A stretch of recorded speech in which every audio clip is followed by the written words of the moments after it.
UP चुनाव sir पर है और सभी पार्टियां वोट साधने की कोशिश कर रही हैं, हर समाज का, हर वर्ग का। आज आपको लेकर आए हैं उत्तर प्रदेश की राजधानी लखनऊ के महाराजा बिजली पासी के किले पर, जहां के हालात बद से बदतर हैं। ये जो आप गुंबद देख रहे हैं, हम कैमरामैन से कहेंगे कि इन तीनों गुंबद को दिखाएं। इनकी हालत जर्जर है। यहाँ पर जो कहीं ना कहीं जो एक काम होता है जो सरकार का सौंदर्यीकरण का, उसको लेकर अभी तक बीजेपी सरकार ने किसी भी तरह का कदम नहीं उठाया। आज महाराजा बिजली पासी की जयंती है, जहां पर सभी राजनीतिक पार्टियों के लोग उन्हें याद करने और कैंडल जलाकर उनको श्रद्धांजलि अर्पित करने तो आए हैं, क्योंकि चंद दिनों में यूपी का विधानसभा चुनाव है। इसलिए सभी सियासी दल कहीं ना कहीं पासी समाज के वोट को साधने की कोशिश करने में जुटे हुए हैं।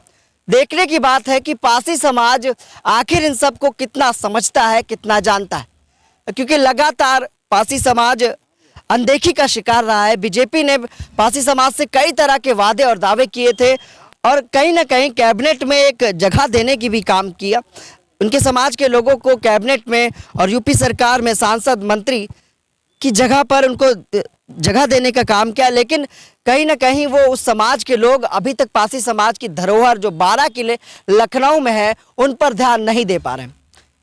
यूको ने बताया कि यूपी में जब सरकार चुनाव आता है तो सभी पार्टियां पासी समाज के वोट को साधने की कोशिश करती हैं और बड़े बड़े वादे और दावे करती हैं। 12 किलो की अनदेखी बीजेपी सरकार में ही हो रही। लखनऊ विकास प्राधिकरण द्वारा बिजनौर स्थित नटवाडी के किले पर सड़क का निर्माण भी शुरू करा दिया गया था।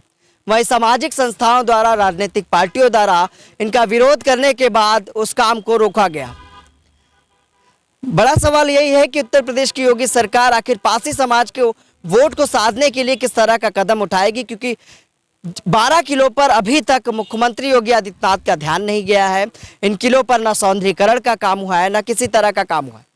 कई संस्थाओं ने उत्तर प्रदेश के मुख्यमंत्री को ज्ञापन भी सौंपा कि इन किलों का सौंदर्यीकरण कराया जाए और पर्यटक स्थल इसे घोषित किया जाए, लेकिन इस पर बीजेपी सरकार का ध्यान नहीं दे रहा है। समाजवादी पार्टी के नेताओं का कहना है, जो यहाँ पर आए थे श्रद्धांजलि अर्पित करने, कि अगर सरकार बनी तो इनके किलों का रखरखाव की जिम्मेदारी समाजवादी पार्टी उठाएगी। लेकिन बड़ा सवाल यह है कि पूर्व में सपा सरकार रही, आखिर इन 12 किलो के लिए उन्होंने क्या किया। यूं तो हमारे देश में कई राजाओं महाराजाओं ने राज किया, इस देश को संवारा, इस देश की रक्षा सुरक्षा की, समय समय पर विदेशी आक्रमणकारियों को रोका, उन पर लगाम लगाई। सम्राट हर्षवर्धन के समय काल तक देश अखंड भारत के रूप में देखा जा सकता था।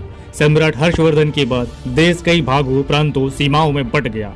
नए नए राजवंशों का उदय हुआ, कई नई जातियां भी वजूद में आई जिन्होंने अपना वर्चस्व कायम किया। उसी क्रम में समय के पहिए ने एक बार फिर से करवट ली और उत्तर भारत में फारसियों के एक राजवंश राजपासियों ने अपनी सत्ता स्थापित की, जिनका अवध की शताब्दियों तक एक छत्र राज चला, जिसका समय काल 10वीं सदी से 13वीं सदी तक देखा गया है और जिसका प्रबल रूप से प्रभाव 11वीं सदी व फिर 12वीं सदी में देखा और माना गया है। चाहे वो राजपासी राजा कंस हो, चाहे राजा सुहेलदेव पासी हो, या फिर 12वीं सदी के राजा महाराजा बिजली पासी, जिनके 12 किले हैं और पूरे अवध में उनको 12 किले के सरताज के रूप में जाना जाता है। और आज ऐसे वीर योद्धाओं के बारे में हम जानेंगे और आज उन्हीं महाराजा बिजली पासी के बारे में बात करेंगे, जिन्होंने अवध में एक छत्र पासी साम्राज्य की पताका को बुलंद रखा, जिनका मुकाबला कन्नौज के राजा जयचंद के सेनापति आला और उदल से हुआ। आला और उदल के साथ साथ गजेटियर के अनुसार 1152 में किसी काजी आदम से भी महाराजा बिजली पासी का युद्ध होता है, लेकिन यह एक रिसर्च की चीज है। महाराजा बिजली पासी को आज हम विस्तार से जानेंगे, जिन्होंने अवध में एक छत्र राज किया और अपने 12 किलो के लिए विश्व विख्यात हुए। महाराजा बिजली पासी, समय काल 1148 से 1184 ईस्वी तक। पिता नथावनगढ़ के महाराज, माता बिजना देवी बिजनौर की महारानी। शासन सत्ता बिजनौरगढ़, अवध, आधुनिक लखनऊ। अधिकार क्षेत्र सीमा 12 किला लखनऊ परिक्षेत्र। कल्ली पश्चिम, परवर पूरब, गढ़ी चुनौटी, माती कल्ली पूरब, पिपरसंड, बिजनौर, हुलासखेड़ा, परवर पश्चिम, एन, नथावनगढ़, दादूपुर, हैबत, मवैया, बनी, औरामा, भटगांव, बरगवा, सहयोगी किले।